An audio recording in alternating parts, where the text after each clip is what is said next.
You're right, kulisaayo nnyo. Mwami Yoweri Kaguta Museveni ayogedde oluvannyuma lw'okumala okusinkana ambasada w'eggwanga erya Germany, Sir Matthias Schoura. Oli ku Yugi Update TV kosinziro bango otuwuliriza. Kakati olunaku olw'ejjo Yoweri Kaguta Museveni bagasimbaganye ne Matthias Schoura, ambasada w'eggwanga erya Germany. Oluvannyuma lw'ebintu bibiri okugwawo, olusinkana lwabwe lwabaddewo oluvannyuma lw'ebintu bibiri okugwawo. Oluvannyuma lwa Muhoozi Kainerugaba, omukulembeze w'ekibiina ekya PLU, okukulemberamu bannakibiina ba members ne beekalakaasa nga bamaakinga okugenda wali eri kw'embase y'Abajamani. Ekyo kimu. Ensonga ey'okubiri,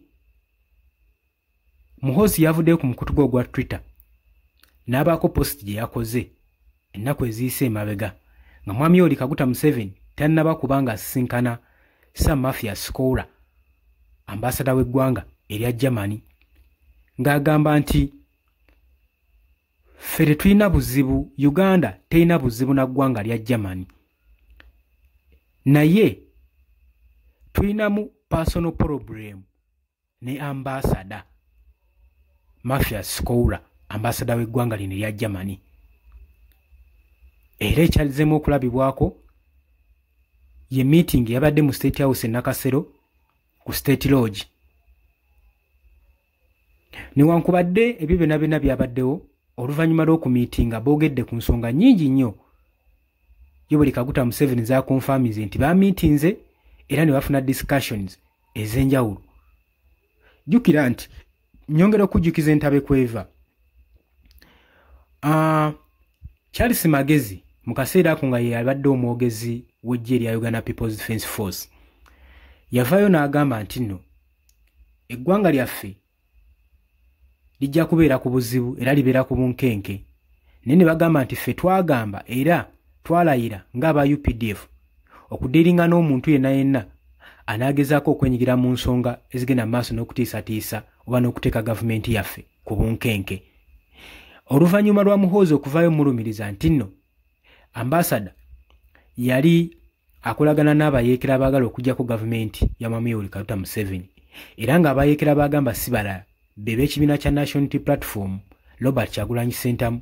Era yavaayo n'agamba nti nno NUP si kibiina kya byabufuzi ng'emulowooza kyokka, abula ka branch k'abayeekera ba ADF abagenda mu maaso n'okondakitinga missioni zaabwe n'enteekateeka zaabwe. Wabula era ng'agamba tumanyi gye batendekera mawanga ag'okumulirwano, naye essaawa yonna tujja kubeera nga tubajjayo. Bye byali ebigambo bya General Muhoozi Kainerugaba. Kati ayongera okikkaatiriza nti ambasada yagenda n'asisinkana omuyeekera ono, era y'ensonga lwaki embiranye eri wakati waabwe so sina ggwanga lya Germany. Abula kyonna kye badisikasinzeeko wakati wa ambasada ne Mwami Yoweri Kaguta Museveni bikyali secretly, tebannaba kubanga babisanguza mu public, naye gye bujjako mu maaso tujja kubanga tubimanya era tujja bibaleetera. Abula ebisuubirwa okuteesebwako kwe kuteekawo limiti oba okukugira ambasada ono obutaddamu kusinkana ludda l'opposition, kubanga kirabika ekintu ekyo kyabaluma nnyo. Era tulaba wano Robert Kyagulanyi Ssentamu, omukulembeze w'ekibiina kya National Platform, ng'avaayo alumiriza ng'agamba nti tewali nsonga y'amaanyi egenda mu maaso na kulumiriza ambasada emisango gye bamupaatiikako, wabula batidde oba bagenda mu maaso n'okumuwaayiriza olw'ensonga nti nno ali concerned nnyo n'okuwamba gavumenti kwegenda mu maaso n'okukola ku baana b'ekibiina kya National Unity Platform, ku bamembers baakyo, era ng'ali concerned nnyo ku abudabudiments ezigenda mu maaso ezikolebwa ku kibiina kino. Y'ensonga waaki bamutagetinze, naye nga tewali nsonga y'amaanyi nnyo. Bye bigambo bya Robert Kyagulanyi Ssentamu, omukulembeze w'ekibiina kino ekya National Unity Platform. Mbadde nkugamba nti ensonga zetusuubira okuba nga badisikaasingako kwe kuteekawo limits ezikugira ambasada ono obutaddamu kusinkana bibiina bya byabufuzi naddala ebiri ku ludda olw'opposition, saako ne aids obuyambi bwe bawa oludda oluvuganya gavumenti naddala ekibiina ekya National Unity Platform.